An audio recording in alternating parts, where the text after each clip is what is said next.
qiziqarli va foydali ma'lumotlarni taqdim etgan holda jonli efirda O'zbekiston vaqti bilan dasturi davom etadi. Yana bir qiziqarli ma'lumot, Butunjahon turizm tashkiloti hisobotlariga ko'ra dunyoda har yili ichki turizm, ya'ni fuqarolarning o'z mamlakati bo'ylab sayohat qilish ulushi umumiy turizm iqtisodiyotining qariyb 70% ulushini tashkil etar ekan. Ya'ni o'z yurtini o'rganish hozirgi kunda dunyo bo'ylab trendda. Mamlakatimizda ham bu borada katta imkoniyatlar yaratilmoqda. Ayniqsa, Prezidentimizning qarorlariga muvofiq Qurbon hayiti munosabati bilan yurtdoshlarimizga ketma-ket 5 kunlik dam olish kunlari taqdim etilgani ayni muddao bo'ldi. Bu nafaqat bayramona kayfiyat, balki oilaviy sayohatlar uchun ham qulaylikdir. Shu sababli ham hozir Samarqand, Buxoro, Xorazm kabi bizning tarixiy obyektlarimizda qiziqarli sayohatlar uchun keng imkoniyatlar yaratilgan va u yerda turistlarning oqimi ko'pchilikni hayratlantirmoqda ham deya ayta olamiz. Chunki bugungi kun biz u yerlarda nafaqat o'z yurtimizning tarixi bilan yaqindan tanishish imkoniyatiga, balki madaniy hordiq imkoniyatiga ham ega bo'lamiz. Belgiya va Amerika Qo'shma Shtatlaridan kelgan sayyohlar bu yerda o'z qo'llari bilan tandirda non yopib o'zbekona mehmondo'stlikdan hayratda qolishyapti. Keling, Nodir ko'p gapirib o'tirmaymiz, hozir navbatni lavhaga bersak va teletomoshabinlar barchasini o'z ko'zlari bilan ko'rib olishadi. Marhamat.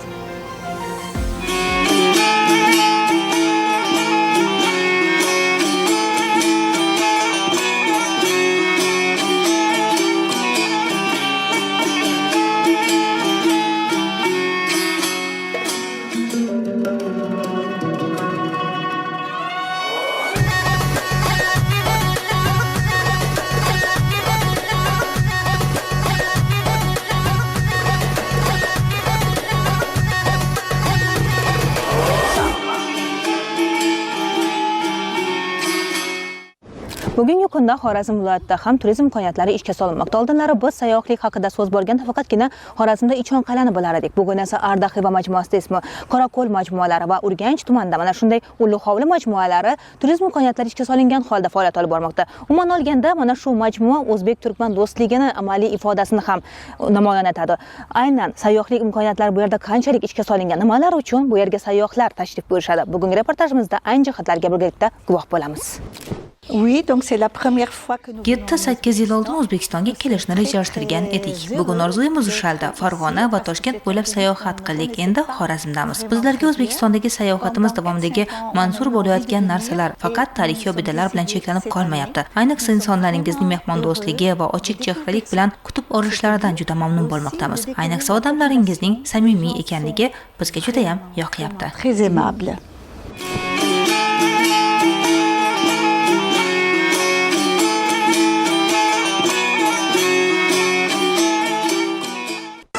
Hattoki guvohi bo'lishingiz mumkin, milliy raqslarimiz, kuy-qo'shiqlarimiz ham ijro etilyapti va bu ham sayyohlarimizni e'tibor markazidan chetda qolmayapti. Shunday emasmi? Mana shu yerdagi jarayonlar haqida ma'lumot berib o'ting.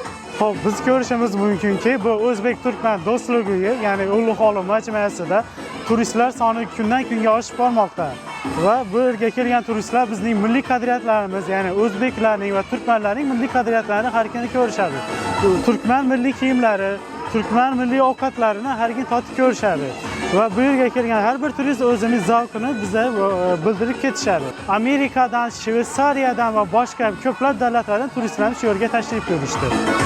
Bugunning o'zida qariyb 200 nafarga yaqin sayyohlarga siz mana gidlik qildingiz, bu yer haqida ma'lumotlar berib o'tdingiz. Mana qora uylarni ham ko'ryapmiz. Qora uylarda nimalar aks ettirishga harakat qilingan? Xo'p, bu qora uylarimiz haqida gapiradigan bo'lsak, bu qora uylar ko'chmanchi xalqlarning uyi hisoblangan. Ya'ni o'zi ilgari turkmanlar, o'zbeklar bu ko'chmanchi bo'lib yashaganlar.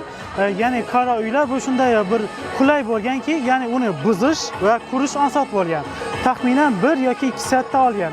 O'rtacha 3-4 odamga ular tezda buzib, tuyaga yuklab yana boshqa joyga ko'chib ketaverganlar. Mana shu muhitda his qildirish uchun shu yerning o'zida qora uylar ham tashkil qilingan, to'g'rimi?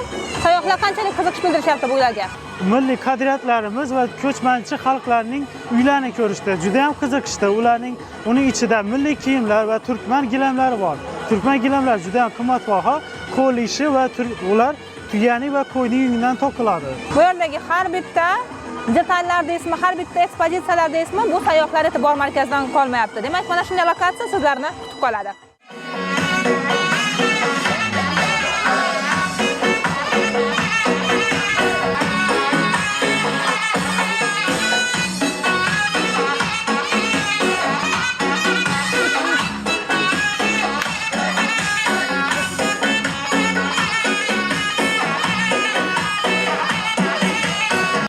Bu maskan orqali tashrif buyuruvchilarga turkman xalqlarining tarixi, madaniyati va qadriyatlari haqida keng ma'lumotlar berilyapti. Ayniqsa milliy san'at va hunarmandchilik namunalari mehmonlarda katta qiziqish uyg'otmoqda.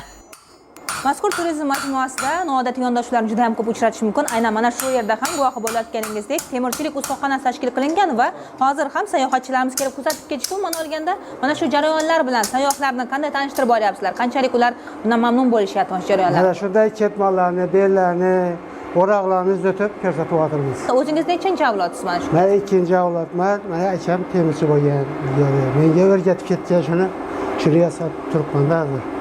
Bugun mana shu yo'qolib borayotgan kasbni bevosita yosh avlodga o'rgatishda, mana shunday ustaxonani tashkil qilganligi bu bevosita juda ham kerakli yo'nalishda, to'g'rimi? Albatta. Asosiy kuningiz mana shu joyda o'tadi, ustaxonada o'tadi, to'g'rimi? Temirchilikning sirlari bormi? Hamma narsa qiziqishdan bo'ladi. Qiziqqandan keyin o'tasizlaringiz yanada ko'payadi bu. Shoz o'tib qiziqqanimda o'tadi shularni. Masalan, o'sha mana shunda qizartirsangiz yaxshi aylanadi. Temir, mana yumshoq bo'ladi, yumshoq. Bo'sh bo'ladi-da, o'sha har tarafga ketaveradi bu. Nimani balg'ani ursangiz. Har tarafga ketaveradi. Qayoqqa to'lasangiz ketaveradi, o'rab bo'ladi. Mana shuni tayyor mahsulotni yaratish uchun qancha vaqt sarflanadi bittami? Endi 5 soat ketdi, 1 soat, 1,5 soatda bo'lsa bo'ladi. Avlodlarga qolib ketgan narsa. Majmua tashkil etilishidan asosiy maqsad tashrif buyuruvchilar uchun milliy muhit yaratish, Xorazm madaniyatini keng targ'ib qilish va hunarmandchilikni rivojlantirishdan iborat bo'lgan. Hozir bu maskan mahalliy va xorijiy sayyohlarning eng qiziqarli manzillaridan biriga aylanib bormoqda. This place is very interesting, and the way it's laid out, you really learn a lot when you come here, because each aspect of Majmuadagi barcha jarayonlar o'zgacha, hammaga tushunarli tarzda tashkillashtirilgan. Ayniqsa menga tuyalar juda yoqdi. Non tayyorlash jarayonlarida ham ishtirok etib ko'rdik. Hammasi yuqori darajada zavq bag'ishlamoqda. organized, and you come back thinking you've really learned a lot about. Biz va'da qilganimizdek turkman gilamlarini tayyorlanish jarayonlarini kuzatish uchun mana shu yerga keldik. Bu yerda ko'rishingiz mumkin. Bu jarayon juda ham qiyinligini inobatga olgan holda turkman gilamlari juda ham qadrlanadi va kichkinagina gilamni tayyorlash uchun qariyb 1 oydan ko'proq vaqt sarflanar ekan. Xonani afzallik tomonlari haqida to'xtalsak-da. Bu xonani gilamxona qilib bugungi kunda tashkil qilib qo'yganmiz. Bu xonalar aslida yashash xonalari bo'lgan. Har bir urug'ning o'ziga yarasha to'qilish uslublari, gullari, ranglari bo'lgan. Mana shundan tasvirlashimiz mumkin. Bu yo'mit urug'ining gilami bo'lib, 2 metrga 1,5 metr keladigan uslubda to'qilgan. Bu gilam qariyb 5-6 oy davomida tuya juni va qo'y juni aralashtirgan holatda to'qilgan. Turkman gilamlarini o'ziga xos tomonlariga e'tibor qaratadigan bo'lsak, nimasi bilan farqlanadi? Turkmanlar bu gilamlardan oldin tuya junida bo'lgan kiygizlardan foydalangan. Bu tuya junining o'zining maxsus hidi bor-da, ularga xohlagan joyda yashab ketish imkoniyatini bergan. Sababi tuya yungiga ilon chayanga o'xshagan tajovuz qiluvchi hasharotlar kelmagan, shulardan saqlanish uchun tuya yungidan foydalangan va bugungi kunda turkman gilamlarini ham hammasi tuya juni qo'shilganligi sababli juda ham qimmatbaho narxlarda narxlanadi. Aynan bu yerga tashrif buyuruvchi sayohatchilar qanday taassurotlar bilan ketishyapti? Ular boshida kelganlarida qandaydir loydan yasalgan bir joyga kelib qoldik deb kelishadi, lekin chiqib ketayotganda juda ham qiziqarli ma'lumotlar olganlaridan xursand bo'lib, turkmanlar haqida, ularning urug'lari, ularning gullari, to'qilish uslubi, mana shu gilamlar haqida ko'rganlarda juda ham qiziqib, ular o'zlari o'tirib shu jarayonda qatnashish imkoniyati bormi deb so'rashganlarida mana shunday turkman gilamlari to'qishda ular bevosita qatnashishlari mumkinligini tushuntiramiz va ular o'zlari qo'lda shu ishlar jarayonda qatnashganlaridan juda ham xursand bo'lganliklarini gapirib ketishadi.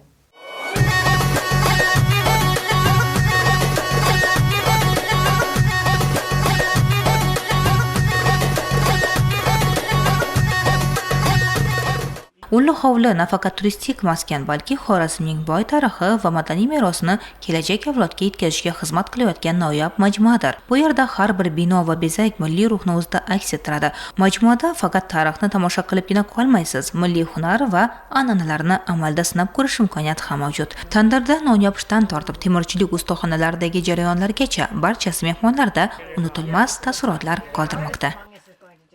You're doing great. Very hot. You're doing great. Oh, can I try it too? Yes, of course. Sure. Please.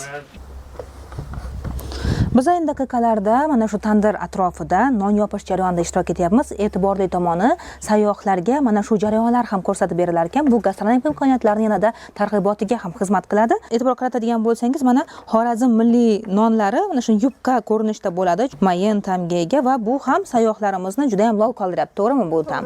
Hozirda kelib turgan sayyohchilarimiz juda ham nonlarga qiziqadi. O'zlari yozib, o'zlari tik ochirib, non tandirga ham yopishadi.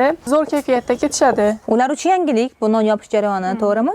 Ular faqatgina masalan biz oddiy uslubda yopilishini ko'rishimiz mumkin, lekin bu jarayon boshqacha bir haqiqiy ma'noda qishloqlardagi muhitni ham bizga his qilishga yordam beradi-da, to'g'rimi? Tandirdan chiqqan issiq nonni iste'mol qilishadi shu yerning o'zida. Keyin o'tiradilar tapchanda. Demak, hozir mana shu yopilish jarayonlarida biz ham ishtirok etyapmiz. Albatta, bu jarayon hech qanaqa qiyin emas. Qaytanga zavq bag'ishlaydi. Aynan Xorazm tandirlariga e'tibor qaratadigan bo'lsak, boshqa viloyatlarnikidan ajralib turadi. We've had a wonderful trip so far in Uzbekistan. O'zbekistondagi sayohatimiz juda ajoyib o'tmoqda. Hamma joy toza. Men kutganimdan ham ko'ra juda ko'p daraxtlar ekilgan ekan. Yashil manzaralar hammasi chiroyli. Bu yerga kelib tarixni kashf qilasiz. Avlodlararo jarayonlarni qanday kechganligiga guvoh bo'lish bu juda hayratlanarli. How things have been done over the generations is fascinating. We really enjoy that. Ulli hovli majmuasi Xorazm milliy me'morchiligi va qadimiy turmush tarzini aks ettiruvchi etnografik va turistik majmua sifatida tashkil etilgan. Majmua qadimiy Xiva va Xorazm qishloqlari uslubida barpo etilgan bo'lib, milliy an'analarni saqlash va sayyohlarga hudud madaniyatini tanishtirishni maqsad qilgan.